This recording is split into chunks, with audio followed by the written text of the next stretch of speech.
তিনি ছিলেন একজন জিনিয়াস, যাকে বলা হয় ইতিহাসের সবচেয়ে মস্তিষ্কশালী মানুষদের মধ্যে একজন। জানেন কি এই মহাপুরুষটি? লিওনার্দো দা ভিঞ্চির কথা বলছি। লিওনার্দো ছিল একটা বাস্টার্ড বাচ্চা।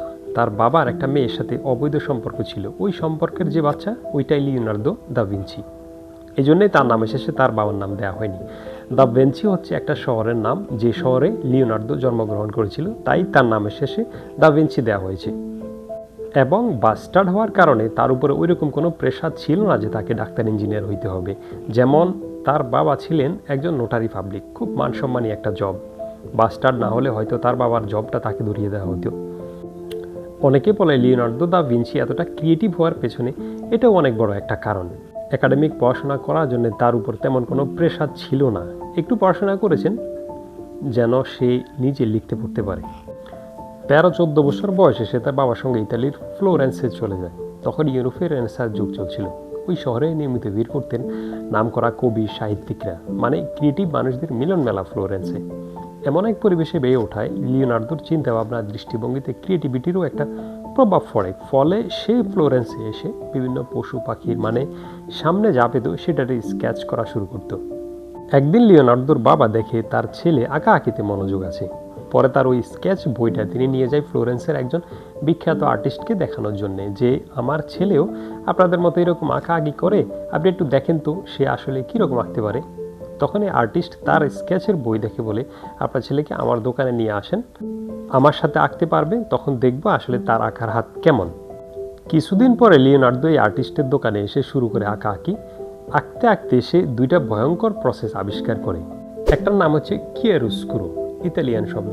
এর মানে হচ্ছে একটা ছবিতে আলো ছায়া ব্যবহার করে 3D এফেক্টের মতো ফুটিয়ে তোলা। এর আগে কেউ একটা ছবিতে আলো ছায়া একসাথে ব্যবহার করতে পারতো না। দ্বিতীয়টা হচ্ছে স্পুমাটো। এই কৌশলের মানে হলো ছবির মধ্যে বিভিন্ন রং এবং আকারের সীমা ধীরে ধীরে একটির মধ্যে অন্যটি মিশিয়ে দেয়। সহজ করে বললে হার্ড লাইন ব্যবহার না করে একটি ছবি আঁকা।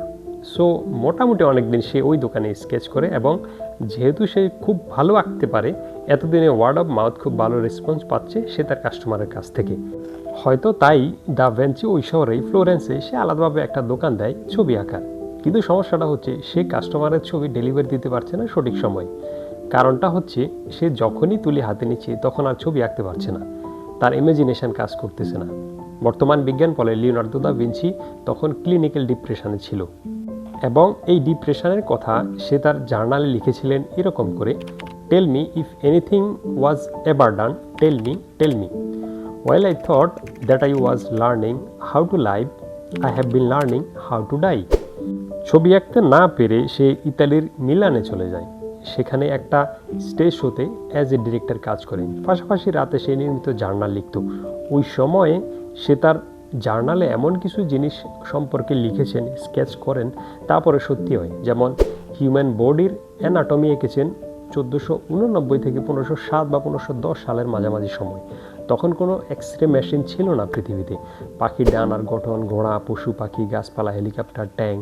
তিনি 1400-1500 শতকে এমন অনেক যুদ্ধযন্ত্রের নকশা তৈরি করেছিলেন যা আধুনিক যুগে অনেক অস্ত্রের ধারণার সঙ্গে মিলে যায়। যেমন ট্যাঙ্ক, মেশিন গান 500 বছর আগে ডিজাইন করেছিলেন। পাশাপাশি ধরা হয় ওই সময় সে উল্লেখযোগ্য আরও 2টা ছবি আঁকে। একটা হচ্ছে the last supper. The last supper পেন্টিংটা হচ্ছে যীশু খ্রিস্টের শেষবারের মতো তার 12 জন শিষ্যদের সঙ্গে একত্রে রাতের খাবারের মুহূর্তকে তুলে ধরার ওই পেন্টিংয়ে। দ্বিতীয় পেন্টিংটা হচ্ছে মোনালিসা, যেটাকে আমরা সবাই চিনি। কেউ বলেন একজন ব্যবসায়ী তার স্ত্রীর স্মরণে দা ভিঞ্চিকে দিয়েছিলেন এই ছবি আঁকতে। আবার কেউ বলেন না, বিজনেসম্যান না, লিসা নামের একটা মেয়ে তাকে এই ছবি আঁকতে দেন। এটার ক্লিয়ার কোনো এভিডেন্স পাওয়া যায়নি। যাই হোক, তবে লিওনার্দো দা ভিঞ্চি এই ছবি আঁকা সম্পন্ন করতে পারেননি তার মৃত্যুর আগ পর্যন্ত। এর কিছুদিন পর দা ভিঞ্চি ফ্রান্সে চলে যান। কিং ফ্রান্সিসের সাথে তার খুব ভালো সম্পর্ক ছিল। তখন জীবনের প্রায় শেষের দিকে সে, মাঝখানে স্ট্রোক হয়ে হাত দিয়ে আর আঁকতেও পারতেন না তিনি। তবে ততদিনে পৃথিবীর মানুষ জেনে গেছে লিওনার্দো দা ভিঞ্চি একজন বিখ্যাত আর্টিস্ট। এরপর সে বিভিন্ন ইউনিভার্সিটিতে গিয়ে বিভিন্ন বিষয়ে লেকচার দিতেন, এবং মৃত্যুর আগ পর্যন্ত কিং ফ্রান্সিসের মানে ফ্রান্সের প্রথম রাজার কাছে ছিলেন তিনি। এবং বলা হয় তার কোলে মাথা রেখে লিওনার্দো দা ভিঞ্চি মারা যান।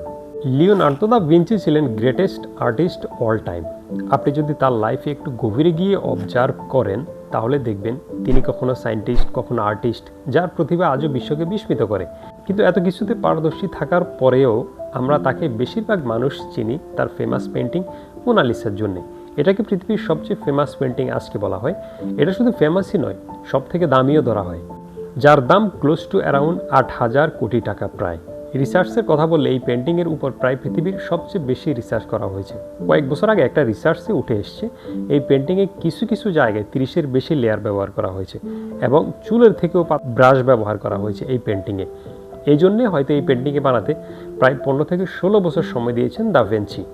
তারপরেও বলা হয় এই পেন্টিংয়ের কাজ উনি মৃত্যুর আগ পর্যন্ত শেষ করতে পারেননি। লিওনার্দো দা ভিঞ্চি, ওনাকে মাস্টার অফ প্রোক্রাস্টিনেশন বলা হতো। কোনো এক কাজ ধরে ফেলে রাখা সম্পন্ন না করা, এটা ছিল তার একটা নিয়মিত অভ্যাস। দা ভিঞ্চি বিভিন্ন সময়ে নিজের চিন্তাভাবনায় লিখে রাখতেন কোডেক্স লিস্টার নামে একটা ডায়েরিতে। তার মৃত্যুর পর 1994 সালে বিল গেটস এই ডায়েরি কিনেন প্রায় 3.5 কোটি টাকায়। এই ডায়েরিতে বিজ্ঞান এবং প্রযুক্তির ভবিষ্যৎ সম্পর্কে অসাধারণ সব ধারণা লিখেছিল, যেগুলো আজকের যুগের সাথে মিলে যায়। চিন্তা করেন 500 বছর আগে তিনি মানুষের শরীরে 240টি স্কেচ করেছিলেন। বলা হয় মানুষের মরা দেহ টাকা দিয়ে কিনে তিনি কেটে দেখতেন একটা বডি ইন্টারনালি কীভাবে ডিজাইন করা হয়েছে। ওনার সব কিছুতে কিউরিওসিটি এত বেশি ছিল যে কেউ ওনাকে বলতেন বিজ্ঞানী না পেইন্টার, কেউ বলতেন আর্টিস্ট ছিল, কেউ বলতেন আর্টিস্ট না সায়েন্টিস্ট ছিল। এজন্য ওনাকে পলিম্যাথ বলা হতো, মানে সব ফিল্ডের বাদশা।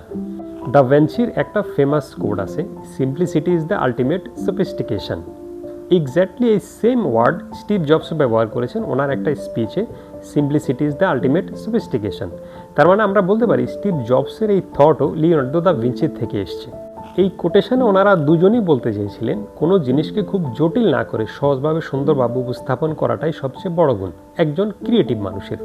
সো ক্রিয়েটিভ ফিল্ডের উদাহরণ দিলে এই দুজনের নামই আসবে সবসময়, Leonardo da Vinci and Steve jobs. For example, Leonardo da Vinci তার মোনালিসা পেন্টিংয়ের ব্যাকসাইড ব্লার করে দিয়েছিলেন, কারণ এরকম পেন্টিংয়ের জন্যে ব্যাকসাইড এসেনশিয়াল ছিল না। স্টিভ জবসের কথাও যদি উদাহরণ দিই, অ্যাপেলের প্রোডাক্টের সাথে এরকম কিছুই করেছেন স্টিভ জবস। কমপ্লেক্সিটি থেকে সিম্পলিসিটির দিকে যাচ্ছে ধীরে ধীরে। এক ওয়ার্ডে এই দুইজনের সিম্পলিসিটিকে ডিফাইন করলে that is to make things simple. Albert আইনস্টাইনও এরকম কিছু বলেছেন, if you can't explain it simple you don't understand it well enough. I think লাইফের সবচেয়ে বড় চ্যালেঞ্জ এটাই আমাদের সবার জন্যে, লাইফের সবচেয়ে কমপ্লিকেটেড কোনো জিনিসকে সিম্পল কীভাবে করা যায়।